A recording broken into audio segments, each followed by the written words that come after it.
Before we get into that, I just want to kind of finish the story arc on Autopilot. So remember, Autopilot started off, it was very much about real-time control. It was very much about video capture and cinematography. And because of this, the algorithms that I had to create to perform the capture had to be very tuned in and very precise. When you're talking in a typical inspection case, especially when you're talking about maps or orthomosaics and you're just pointing the camera straight down, snapping images, it doesn't really matter that much if there's some wobble or if the camera's moving around or some jitter. But when you're talking about filming one smooth cinematic sequence, these movements really matter. It can ruin the entire shot and the composition. So there was no room for error in Autopilot.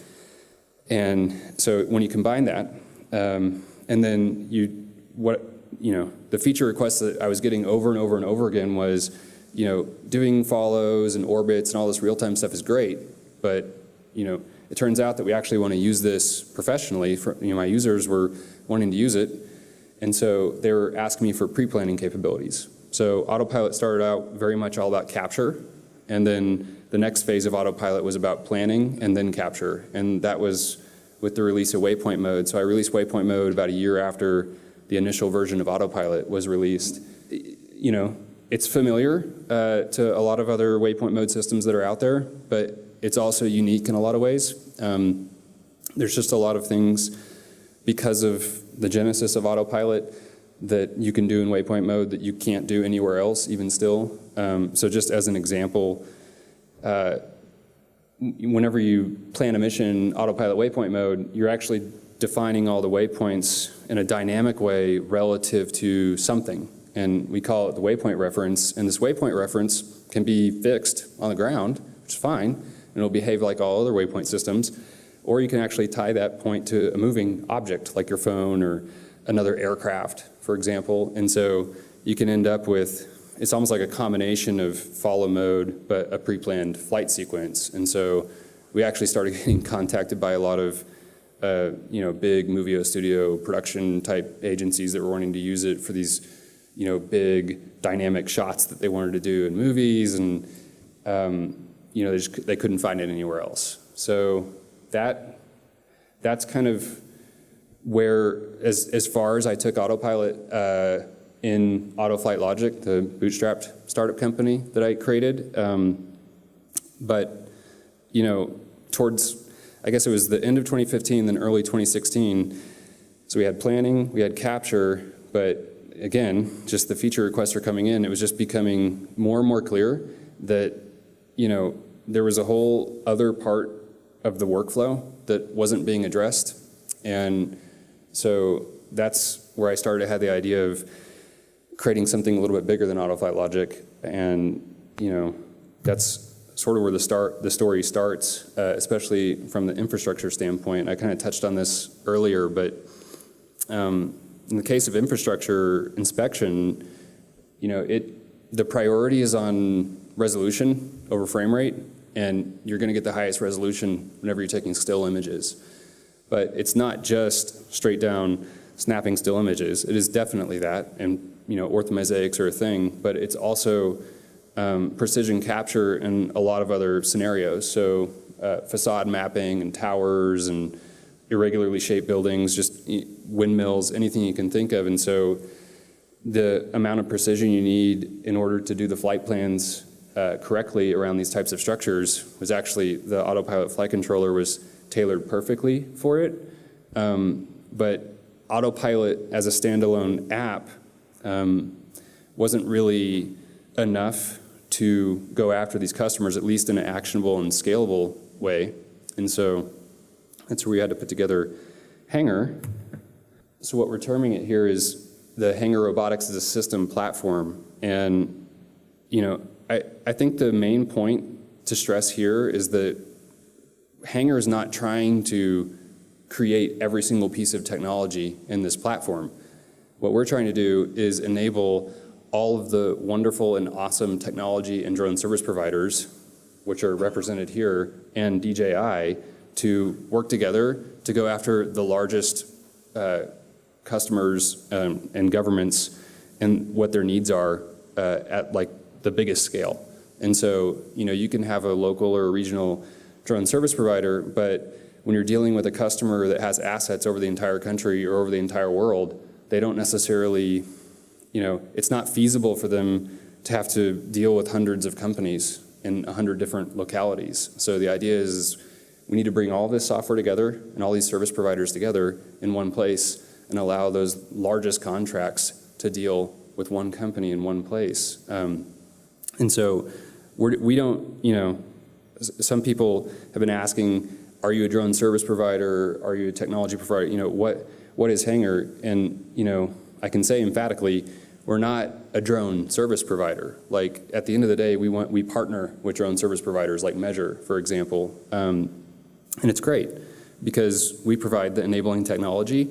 Sometimes it's the glue between all the pieces of technology that's in here. Sometimes it's actually, first-class citizen technology like our capture technology that I was just talking about in AutoPilot. But the point is if you need it and you are at the larger scale, you can get a workflow from Hangar that cuts across the entire swath of what you may need. So this is from like data request into planning, dispatching operators, doing the capture, whether that be through AutoPilot or through other things, ingesting the data, having somewhere to ingest the data into, performing transforms on it. So obviously, you've got raw data coming off the drone and you need to transform it into an orthomosaic or a point cloud or a 360 photo, storing that data for the long term and then relicensing it out or licensing it to certain individuals within your company and then delivering that in either export type of environment where you want to export to a third-party system and you can do further analytics, or you can view it through various viewers that some of which we've created just to spur the imagination, and then viewers that you guys have been creating in the industry as well. So that's where Hangar is at now. And I'd like to kind of walk through a couple of examples and show some screenshots of some of this technology and what we've been working on. And then I want to talk about where we're going in the future and how you guys could potentially be a part of it with us, which is super exciting to me. So jumping in here, going back to AutoPilot's roots, AutoPilot was built for a mobile device interface, and it was built for more of a real-time type capture. And when the planning was added to it, it was created in such a way where planning a mission like this wasn't really feasible. To plan this type of mission, it could take hours or days, and to do this type of repeated planning over and over and over again, it can't happen. So one of the things we've been innovating on AutoPilot, and part of the reason we're doing this is because the drone service providers that we're working with, the operators, it's really frustrating to not only have to download several different apps to have to do your job when you're on site. The holy grail is to sort of show up and have one flight plan loaded in and just hit go, kind of like one button, and not have to worry about all of this, or even going back to here, all these settings. This is, in this scenario, the person that was performing the capture was also the person that was doing the planning, but in a lot of scenarios with Hangar, the operator is not the planner, and they're not really thinking about, at least at the level that the planner was thinking about it at. What we did in AutoPilot is we've created several wizards, and some of them have been released. The mapping mode has been released already, released that last month, I think. The tower one that I'm about to show has not been released yet. But the idea was to create wizards in AutoPilot to have it automatically generate the flight plans in AutoPilot, and then all of the existing missions that AutoPilot could already do, and then all of the new mission types, whether it be the orthomosaics or the tower captures, could be done in AutoPilot. Not necessarily feasible for a human to plan, but definitely to be auto-generated. So in this case, we have mapping missions, and I'm happy after the workshop to go through it in more detail if you guys are interested. We have tower missions. So, in the tower case specifically, AutoPilot, the interface and the maps in it were 2D, and Z was always a thing. It was just the technology, whether it be Google, I know Apple Maps came out with 3D in certain areas, just wasn't there. It's starting to come out there. Mapbox is doing some great innovation on that. But when you plan that mission as a human being, that doesn't really tell you what's actually going on to capture the data on this tower. And so what we did is we created a wizard to auto-generate that, but then we also have a way to export it and see it in 3D, pre-visualized to see exactly what that flight path is going to be. And then you can actually go into like an augmented reality version of that and see so that you can send this to the operator and see this is the flight path that you will see your drone flying while it is capturing the data for this inspection. And this is hugely valuable, especially when you have these obstacles like these trees, and they can figure out, okay, it's gone too low, or it's going to run into one of these guide wires, like this is an infeasible flight plan, we need to go back and replan it. And so what we end up doing is we have these scouting missions. You go out, you'll perform like a orthomosaic or a high resolution point cloud over the site. We can bring that data back in as a tiled layer in our planning interface, do the plan, our best effort, or even have our partners perform the mission planning operation for us, and then send this back out to the operator. Maybe the first time or two, there may still be a few issues. We can correct those and then save that flight plan as a template, and then we can go out and inspect these towers on a daily or weekly, monthly basis with that same exact flight plan, and not have to keep replanning it every single time.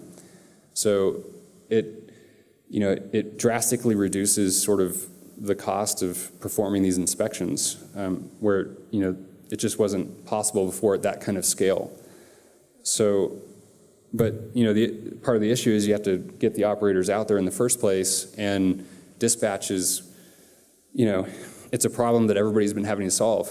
And some people have been solving it through Google Calendar and whatever else, but this is the day of Uber and on demand, right? So we actually created Hangar Ops is a platform where either the operators that we employ as contractors or the drone service providers that employ their operators can plug into Hangar Ops and use it as a dispatch system.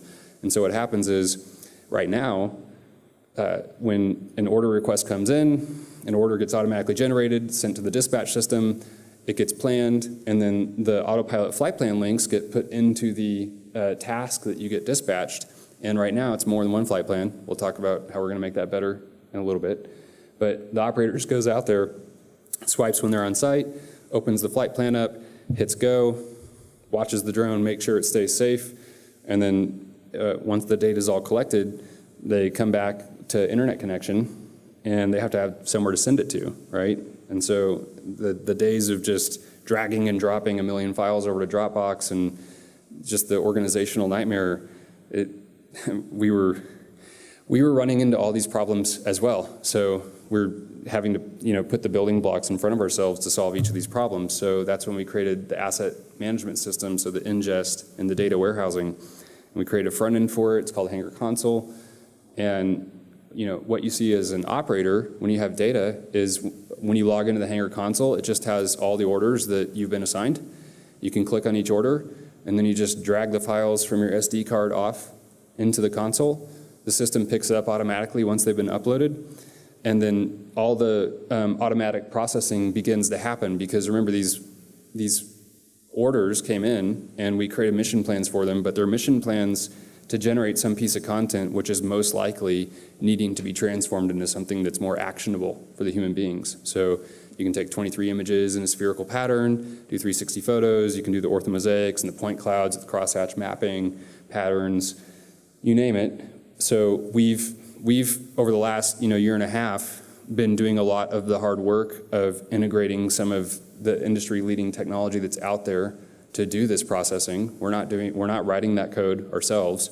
We've integrated it into our platform, so now we can sell that as a service to our customers, or the drone service providers that we're working with can actually sell it to their end customers, and then they're just buying the raw data from us, basically. And so what you end up with after all these assets are transformed is we have our map site product, which you can log into, and on a per organization basis, you can see every single piece of data that you've ever ordered through our system. You can drill down into it. We have weather overlays and airspace overlays.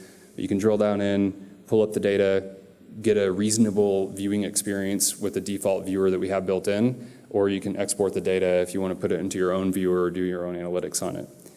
So an example of some of those viewers, so some of these pins may represent tower inspections, some of them may represent solar panels, orthomosaics.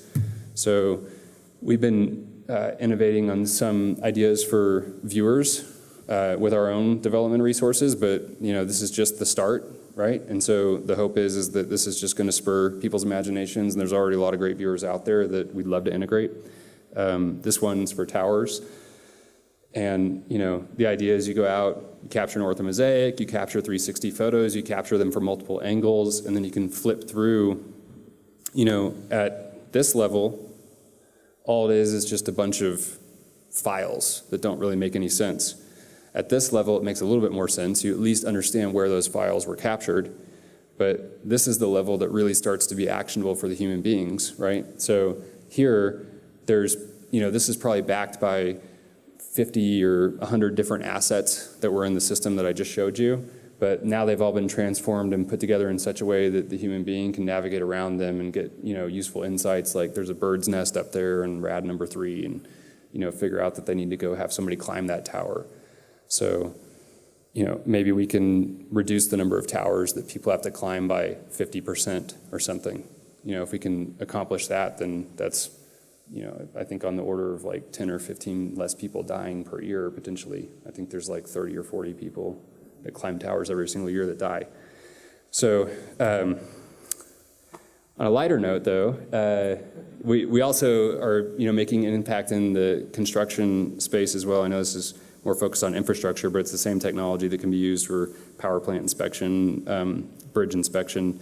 And so this product is a viewer called Job Site, and the idea is for these more expansive sites, you can go out there, cover it with the orthomosaic, cover it from 360 photos from a lot of different locations. The orthomosaic gives you a lot of ability to do measurements and stuff like that.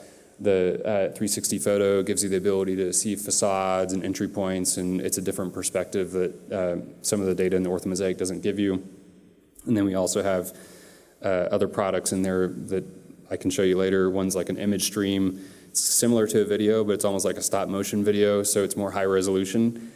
It's actually pretty cool to see it in play, but that, some of the products are targeted more towards the human analytics, and some of the products are targeted towards the machine analytics.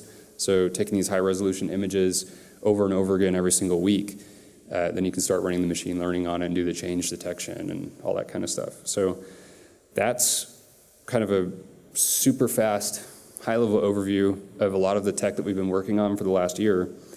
And, I think what's exciting to me is where we're going in the future. So next year, 2018, which is almost upon us, we hope to release the Hangar Grid, which is what we're calling this platform, and we want to get people involved at every level. So whether you're a drone service provider or you're a software developer, technology company, if there is an aspect of this platform, this workflow that seems to line up with what you're already currently doing, then we would love to talk to you. And I think just to bring it home, give a concrete example of the types of things that you can do and what we're opening up, I want to talk about something that's pretty near and dear to my heart, and that's the control side of the equation on the capture side. And so this is dev.hangar.com. So one of the first pieces that I'd like to open up in the platform is the Hangar Mission framework. So, since I started creating AutoPilot, its strength was that, it had its own flight controller, but, part of the problem was it was all just wrapped up in the app and nobody else could get access to it. And I would get calls all the time from other companies saying, hey, I've got this interesting application, my company's in XYZ market vertical, I'd love to be able to license the flight controller or the code or something. You have all the expertise with the DJI SDK. Is there some way that we could, partner, that we could do that? And the answer was unfortunately kind of always no, because all of the logic and the business logic of the app and the flight controller, they're all wrapped up together. And so what we've been doing for the next generation of Autopilot is we've taken that entire flight controller and the mission format, and we've abstracted it and separated it out from the app itself. So the idea would be, and I'm not sure, maybe you guys have seen, we released an app called Hangar 360, and this was just a kind of a example of what can be done with the new mission framework. And so Hangar 360, we released this app almost a year ago, I think, at this point. But what it's done is, and it went viral as well. We've captured almost 50,000 360 photos from every country in the world. And so what this app represented was a slice across the entire platform end to end. And so, from the order and the dispatch side of things, it was the same person. They had went and downloaded the free app from the App Store. Effectively, the order was they were pressing a button in the app to capture the 360 photo. So it was, what's really going on is it's creating the order in our back end and creating all the asset placeholders in our data warehouse to store the raw images for that 360 photo. Then it's running the mission execution engine, the mission framework, to fly the drone to the 360 photo location, capture all the images, come down, land, and it automatically copies all the photos off the SD card over DJI's Lightbridge connection or OcuSync, which is even crazy faster. And then you're on a connected device at that point, so then it uploads them all to the Hangar server, and then just like whenever you drag the files off your SD card as an operator on any one of our missions, as soon as they get into our backend, the backend automatically scales up. It's all built on Google Cloud, and can scale up to thousands of servers in minutes and handle loads that are mind-blowing. We've actually taken advantage of that. When we make improvements or we upgrade the software that does the stitching, we can go back and rerun all of our 360 photos that we've captured forever to enhance them, and we can get that done in minutes, So it scales up all the servers, does all the work, and then tears them all down. So it's the same tech, so it sends the images up to our servers, and of course, as soon as the images get there, the processing automatically kicks off. We perform the stitch, and then we send the push notification back to the user, and then we send them a link, which goes to our viewer. And again, we have a default viewer that you can view 360 photos in. You can share this to Facebook. So the idea was an app to showcase what you can do with the new Hangar Mission framework. And so we're going to be releasing to dev.hangar.com the Hangar sample app, which is effectively the same code base as Hangar 360. So if you want to make an app of similar complexity to that, you could do it with just a few lines of code. And so, there's a lot of ideas out there, but, for example, if you were in law enforcement, you could make a law enforcement version of, Hangar 360, which is built for officers that show up to accident scenes or crime scenes, and they can go set the drone down. And maybe in this case, it's not as simple as just capturing one 360 photo. Maybe it takes a 360 photo at all four corners of the intersection, does a orthomosaic, but it's effectively the same thing. And all of that mission logic, whether or not you want to do a 360 photo or an ortho or anything else, that's all built into, the mission plan. And so we have all of the asset types that we can capture right now, you can take advantage of out of the box. Like, we have mission plans for those, but if you've got better ideas for cool, new, interesting asset types, or if you have transformation, logic that can turn raw images into something even more cool than we're currently thinking about, then you can design a mission with our mission format to capture the data in exactly the way that your technology or your software needs it to be captured. So, and as long as you write your mission plan to the spec, which is hardware agnostic, so you don't have to care about if it's a Phantom 4 or an Inspire or whatever. It's definitely DJI only right now. DJI is awesome, but it's hardware agnostic in the sense you don't have to really understand the inner workings of the particular drone that you're going to work on. If you need to do that, and you can put restrictions on there, like it can only be flown on a certain lens type or something like that, you can do that. But if you're willing to have it be able to run on anything, like in the case of Hangar 360, we're willing to take 360 photos from Sparks just as much as Inspire 2s, you can leave it wide open and do that. So what's interesting, so like I was talking about in the case of Hangar 360, it's all about just that one asset type. And going back to the autopilot analogy, this would have been called a mode.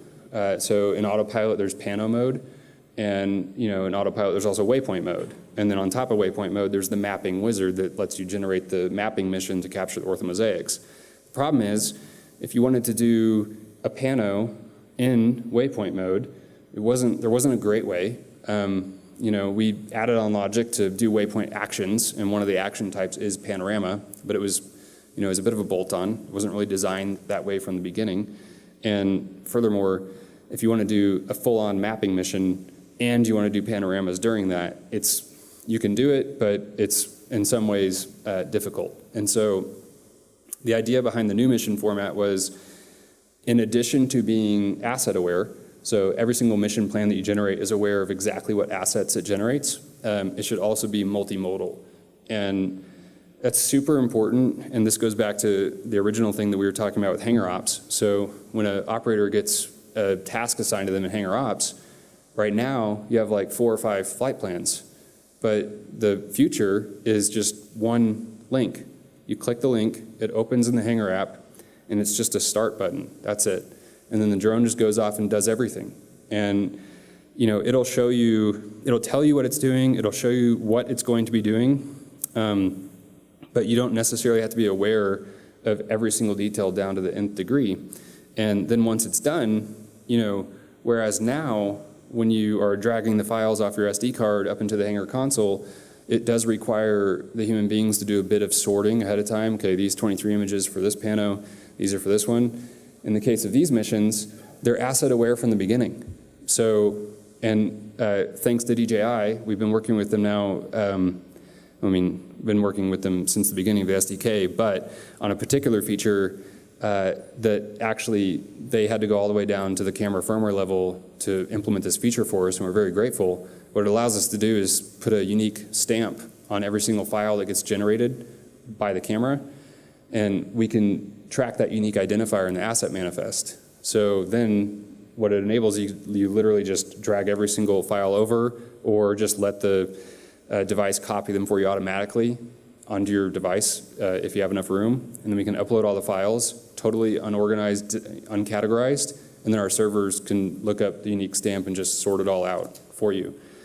But so getting back to the multimodal execution, so that enables the one button operation, but what's more important is, in order to accomplish the multimodal functionality, what it requires is these missions to be composable as well. And so what that means sort of in the real world is failure mode is the normal case. Exceptions are basically the rule when it comes to flying in the real world. There's always going to be some crane or some weather event, or just something is going to come up. And the last thing you want to do is to have to scrub the whole mission, or not be able to utilize the files that have already been captured, or even have to require that the same person finishes the capture. And so if you can break the missions down into multiple components, multiple modes, now the mission has a very granular view of what has happened, and it can track all of that, and then it can enable re-engagement, even to the point of restoring the aircraft to its kinematic state and all of the payloads to their kinematic states. I mean, like if the aircraft is like flying at 20 miles an hour strafing, and there's a crane, so the operator takes over and the aircraft stops, the re-engagement plan becomes, it's the Hangar execution engine is constantly recalculating what the re-engagement plan would be to restore the aircraft to this kinematic state. So, it'll be planning a mission where the aircraft has to start back here to ramp into, to get back into the mission plan, so that your data capture, it's, precise down to, the sub-meter detail level. So like that next image that you're going to capture, even if you did it across multiple engagements, is going to look the same, even if you did it across one engagement, which is hugely important, especially when it comes to the machine learning aspect of this. In the future, it opens up the opportunity to even have sort of a multi-operator, multi-vehicle kind of shared, on-demand type environment. So, you can imagine a world where an operator or a drone service provider wants to rent their fleet to the Hangar Grid for $2 a flight minute. And, drivers going down the road and they get a ping and they open up the Hangar Grid and they see, okay, within this 1 kilometer, square, we pay $2 a flight minute for this aircraft type, $4 a flight minute for this aircraft type and this sensor payload, depending on what the demand is. And you can effectively rent your robot to the platform for however long you want to. And whenever you're ready to go or you need to go to your next thing or whatever it is, you can take control back of your aircraft, and then whatever missions or subparts of missions that have been tasked to you can go back up into the cloud and then retasked to other people. And so the composability and the re-engageability is like at the core of enabling that. So where you kind of start off with like needing, you almost back yourself in a corner and have to do it because failure mode is the normal case, it then, because you had to create all that code, it then opens up all these other possibilities that just you couldn't do before. So this is coming very soon. Developer.hangar.com is live right now. We just launched it literally 30 minutes before this presentation.